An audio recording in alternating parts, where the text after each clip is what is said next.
Você ouve Bandeirantes Acontece.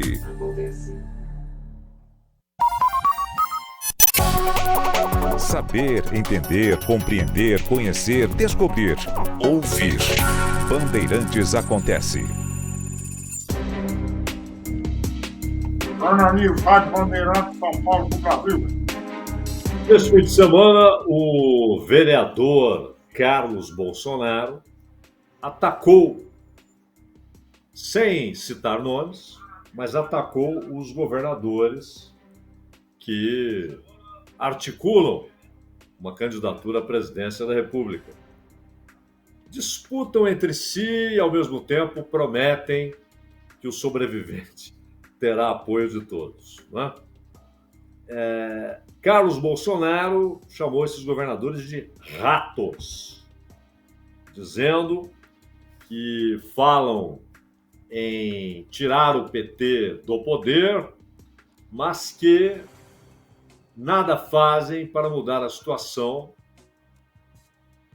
daquele, diz o Carlos Bolsonaro, que pode executar essa missão, que é o pai dele, o Jair Bolsonaro. O ataque foi apoiado na rede social pelo irmão dele, que está lá nos Estados Unidos, Eduardo Bolsonaro.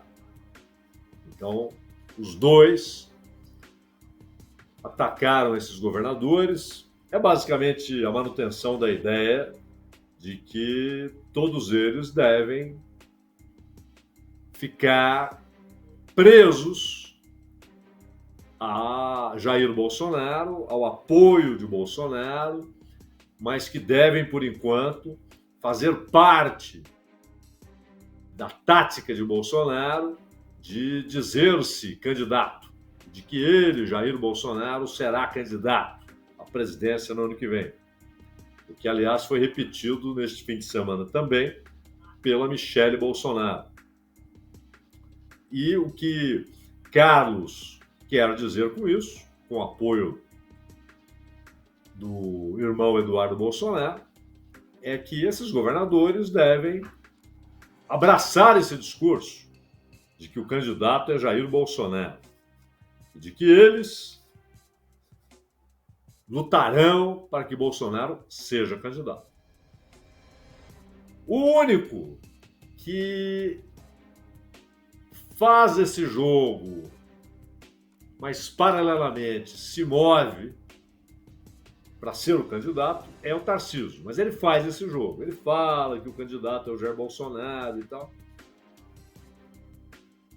Já o Caiado já disse que é candidato, ou tentará ser, né? Porque a candidatura só na data permitida pelo calendário eleitoral, a candidatura tem de ser determinada, definida pelo partido.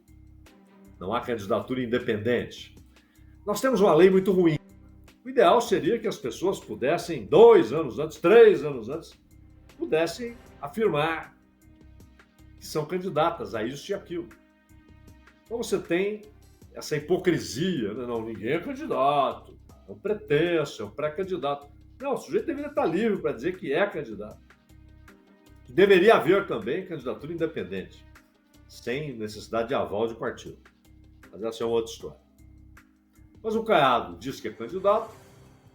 O Ratinho Júnior já deixou claro para o Kassab que quer ser candidato. O Kassab disse isso, né? Mas o Kassab ele se move em todas as direções, né? Ele não se afasta inteiramente do Lula, ao mesmo tempo em que toca cornetas para anunciar a candidatura do Tarcísio. Mas, ao mesmo tempo, diz: se o nosso partido for ter candidato, provavelmente será o Ratinho Júnior. O Eduardo Leite também quer, diz o Kassab, mas o Ratinho está lá há mais tempo, né? E, portanto, tem a primazia. Mas o Kassab está ali, está vendo qual a a canoa mais promissora, né, para que ele embarque. Pois bem, e no sábado, agora, anteontem, Romeu Zema foi a São Paulo lançar sua candidatura. Não fez o lançamento, não fez o anúncio em Belo Horizonte. Foi a São Paulo, em um evento do Partido Novo, na Chácara Santo Antônio, na zona sul de São Paulo, para anunciar que é candidato. Zema destacou o que ele chama de melhorias que promoveu à frente do governo mineiro, criticou o PT, elogiou as iniciativas neoliberais adotadas no Estado, que ele governa há 7 anos, e prometeu que fará o mesmo no Brasil se for eleito. E ele disse o seguinte: se deu para deixar o Estado, atenção para essa expressão, mais leve em Minas, dá para fazer no Brasil. Aí vem aquela série de platitudes. Existe um Brasil produtivo, moderno, competitivo e à espera de um governo sério. O Brasil que queremos é o que trabalha, arrisca, vence, dá orgulho. Platitudes, mas ao mesmo tempo tolices, né? Porque sabemos o que ele quer dizer com o Brasil que queremos é o que trabalha, arrisca, vence. Ele está dizendo, por exemplo, que quem recebe assistência não está fazendo essas coisas. E aí, modernoso, Zema manda: é com esse Brasil bravo que nós vamos chegar a Brasília para varrer o PT do mapa. Bom, com exceção do Carlos Bolsonaro, fora de Minas Gerais, ninguém deu muita pelota. Teve o apoio lá do pessoal do Novo. Foi o Van Hatten, foi o Deltan Dallagnol. O pessoal foi lá gritar vivas para o Zema. Mas, em Minas, houve uma reação da oposição ao governo Zema. Mas não foi uma reação apenas criticando genericamente o Zema. O texto publicado pelo bloco Democracia e Luta diz que depois de quase 7 anos de governo, Minas vive um desastre camuflado por lacrações às custas de uma pomposa e turbinada verba publicitária de 147 milhões de reais. E a propaganda, bem paga, tenta vender a imagem de um político inovador, ainda que se valha de ações e decisões que colocam em risco o povo mineiro. E aí vem: cortes de combustíveis para viaturas policiais. O Zema, que elogiou muito Tarcísio, mas ele deu uma cutucada ali. Ele falou que Minas, mesmo vizinha de 2 estados, onde o crime organizado faz e desfaz, onde há lugares que a polícia não entra, ele está se referindo a São Paulo e Rio. Correto? Então ele deu ali uma cutucada à maneira de Zema no Tarcísio.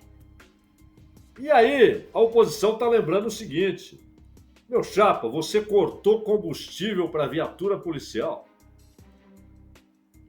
Como é que você ousa elogiar o seu trabalho na segurança pública? Você cortou o combustível para viatura. Tentativa de privatizar escolas estaduais e abandono da rede pública de ensino. No caso desse abandono, é o seguinte: há escolas públicas sem água na torneira. Escolas rurais, então, inteiramente abandonadas. Aliás, aqui também pelo governo federal, no programa nacional que existe para escolas rurais. Como é que é? Eles perguntam ao Zema. É isso que você chama de modernização, que você diz que quer levar para Brasília e fazer pelo Brasil? Abandonar a rede pública de ensino? Negligência na saúde, com hospitais sem condições de atender a população. Redução de 1 bilhão em recursos para combate à pobreza, enquanto o governo gasta, diz o texto da oposição, com bufês de luxo. Eu não sei exatamente o que aconteceu, mas deve ter sido alguma festa, ou várias festas, né? Almoços, jantares, com serviços caríssimos foram contratados, né? E quanto ao combate à pobreza, é por isso que o senhor Zema fala. E aquele negócio, os caras falam do Bolsa Família, arrebentam com o Bolsa Família,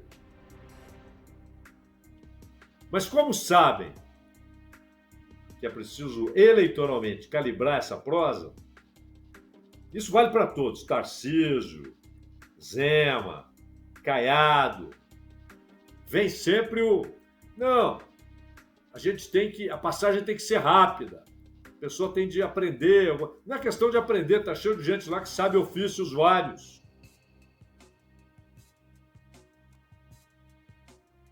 Mas vocês não querem arroxo fiscal? Não querem austeridade fiscal? Não batem palminhas para o Banco Central?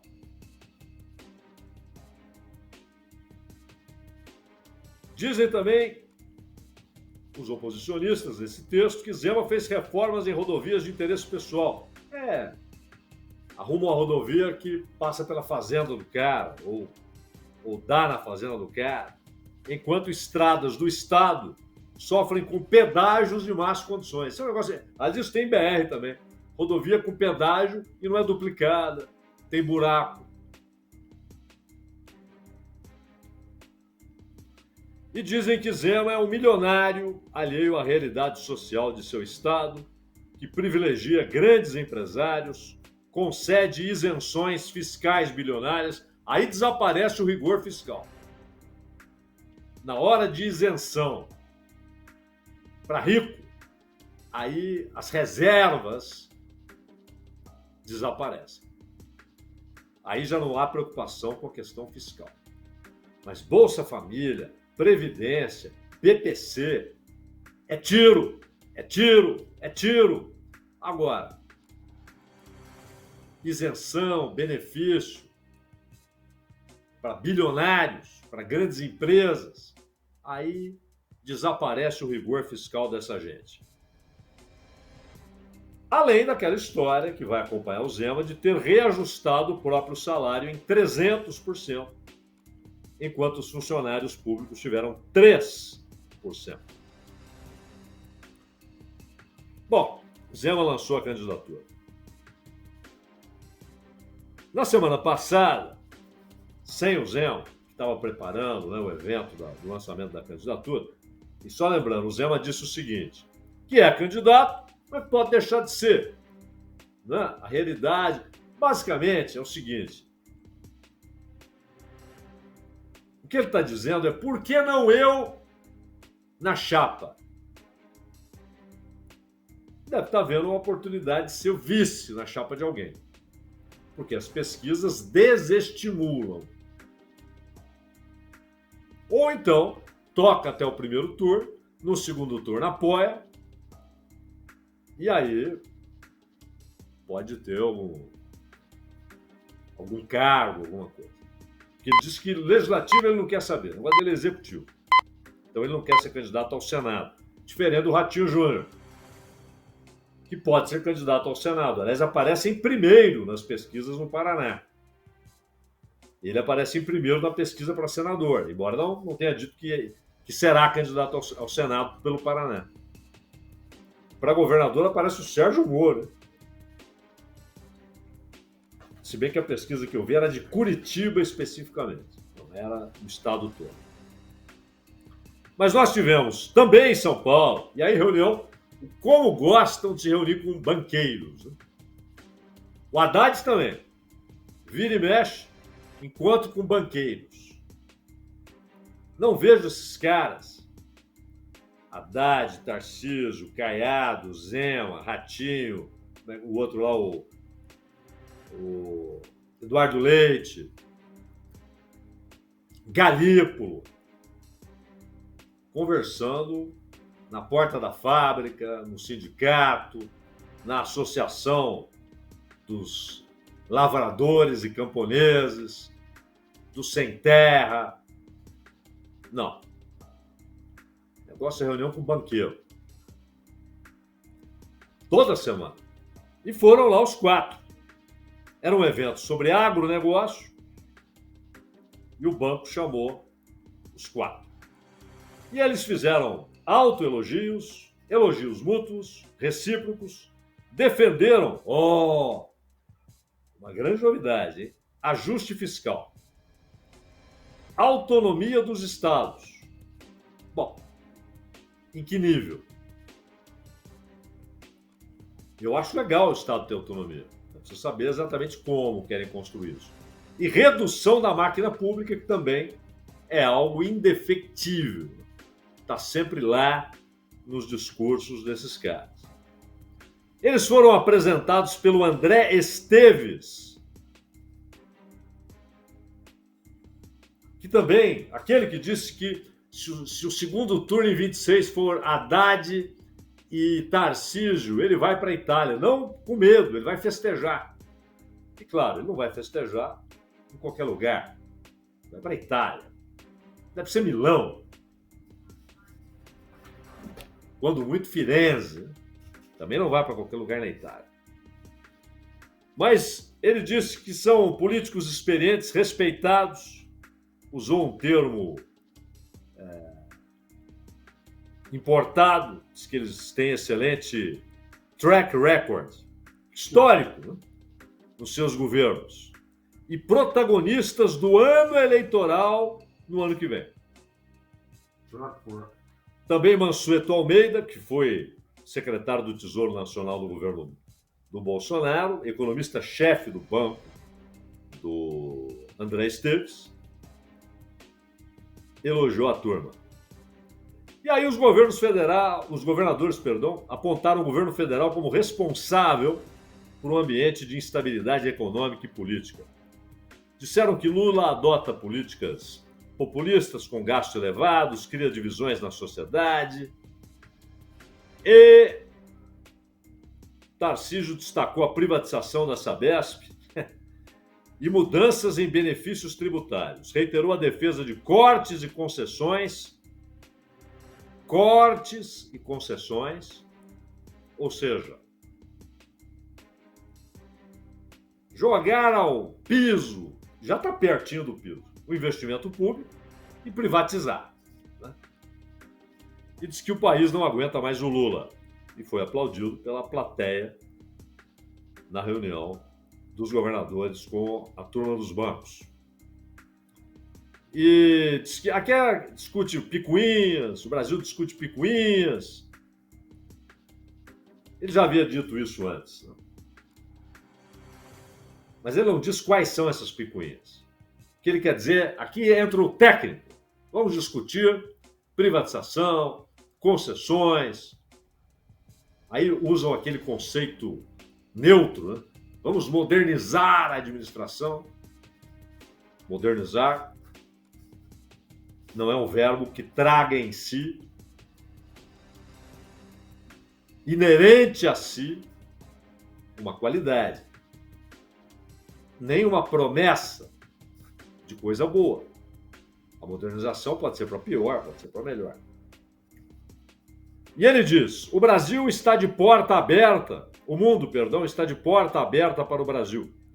E a gente andando aqui numa ciranda, discutindo picuinha, o Brasil não aguenta mais excesso de gasto. O Brasil não aguenta mais, não tolera mais aumento de imposto. Não aguenta mais corrupção. O Caiado diz que o Lula faz uma política irresponsável, divide a população, que o Brasil é enorme, mas tem um anão na presidência, fineza, né, do Caiado, e relacionou dificuldades fiscais dos estados a conflitos diplomáticos do governo federal, com a tarifa de 50% imposta pelo Trump. Eduardo Leite, como sempre mais moderado, muito mais moderado, mas fez críticas indiretas, dizendo que o Rio Grande do Sul é exemplo de ajuste fiscal e não é inimigo do social. Bom, é preciso ouvir também a oposição gaúcha, mesmo no Congresso, não só na Assembleia, mas no Congresso. Perguntar para Melchiona se o governo de Eduardo Leite não é inimigo do social. Diz que reforçou programas sociais do Estado. E o Ratinho Júnior exaltou a nova safra de governadores, defendeu a industrialização do agronegócio, isso aqui é correto. Verticalizar. Parar de vender só o que sai da terra. Industrializar. Porque você vende o que sai da terra e compra o produto industrializado. Isso vale para café. Isso vale para soja, isso vale para milho, isso vale para algodão. Até para carne. O Brasil ainda exporta boi vivo, em condições, aliás, cruéis para os animais muitas vezes, em vez de fazer todo o processo e ter valor agregado naquilo que exporta. Essa é uma posição correta do Ratinho Júnior. E diz que o Brasil pode se posicionar como alternativa à China na indústria por falta de capacidade diplomática e planejamento. Não é falta de capacidade diplomática. Aqui, basicamente, os caras tinham de abordar o assunto Trump, assunto tarifa, e em uníssono disseram a culpa é do Brasil, a culpa é do governo brasileiro. O que é uma mentira. Né? Nós temos criticado aqui o governo brasileiro em centenas de assuntos.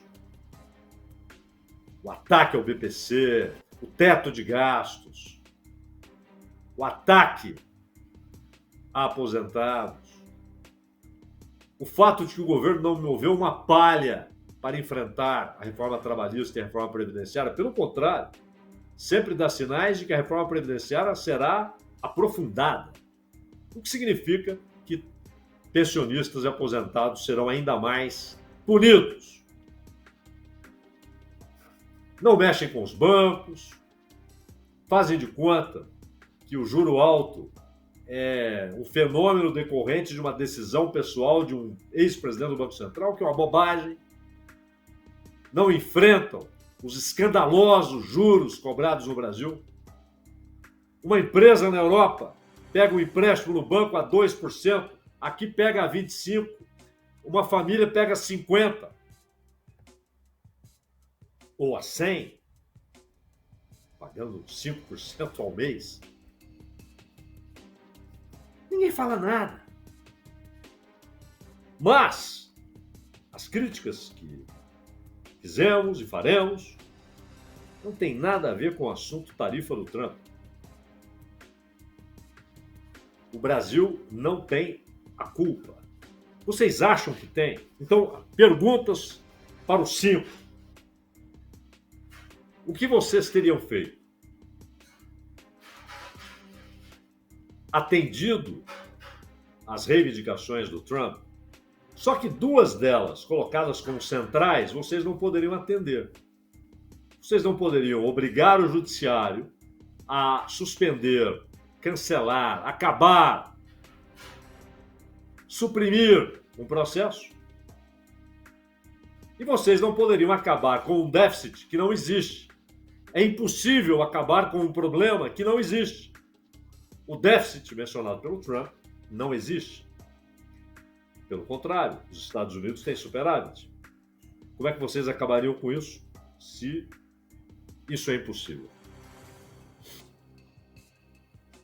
Mas não é isso que o Trump quer. Ou alguém acha mesmo que a preocupação do Trump é com o julgamento ou com um déficit que não existe? O que ele quer é quem diga, pois não, quando ele disser, nós queremos explorar vossas terras raras, vossas reservas de minerais críticos. Ele quer alguém que diga, pois não. Nós queremos que vocês saiam do BRICS. Ele quer alguém que diga, pois não, como Zema sugere. Será que ele já conversou depois de dizer isso com os produtores rurais, a quem ele vive tentando agradar? Será que ele já ouviu a opinião deles a respeito? Ele tem ideia de qual é a opinião daqueles a quem ele bajula? Quem ele tenta agradar? Trump quer alguém que diga, pois não. Queremos uma base militar aí. Já há esses ensaios, né? Mandou tropas para o Caribe. Quer uma base militar. 2, uma em Foz e uma na Amazônia. Pois não. Uma na Tríplice Fronteira e uma no Pará ou em Roraima. Roraima, pertinho da Venezuela. Ele quer alguém que diga, pois não. Queremos controlar as centrais de dados no território brasileiro. Bom, isso aí ele precisa insistir muito, porque o Haddad já foi lá oferecer. Mas ele quer alguém que diga, claro, pois não. Então, o que vocês fariam? Diriam, pois não, para essas exigências? O que vocês fariam?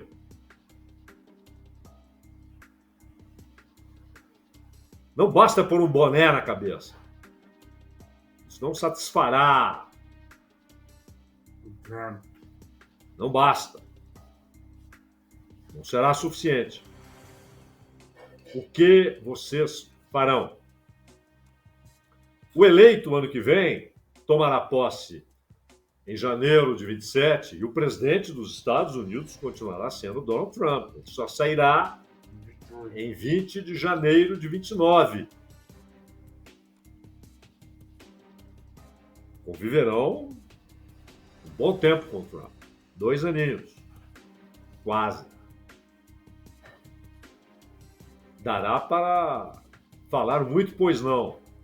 Ou para dizer não. Isso não é do interesse do Brasil. Qual será a resposta? O fato é que não basta falar platitudes, lugares comuns, prometer modernidade, repetir as ladainhas sobre ajuste fiscal, equilíbrio fiscal, reforma administrativa, que é o Congresso que faz, né? Não adianta.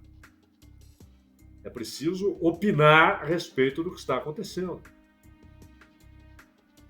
E não para agradar uma parte do eleitorado, para tentar ser o escolhido, para tentar ter o apoio do Bolsonaro, simplesmente mergulhar na fantasia de que a culpa é do Brasil, de que o Brasil provocou isso, que o governo brasileiro provocou isso. Não, vocês têm um mínimo de informação e de inteligência para saberem que não é assim.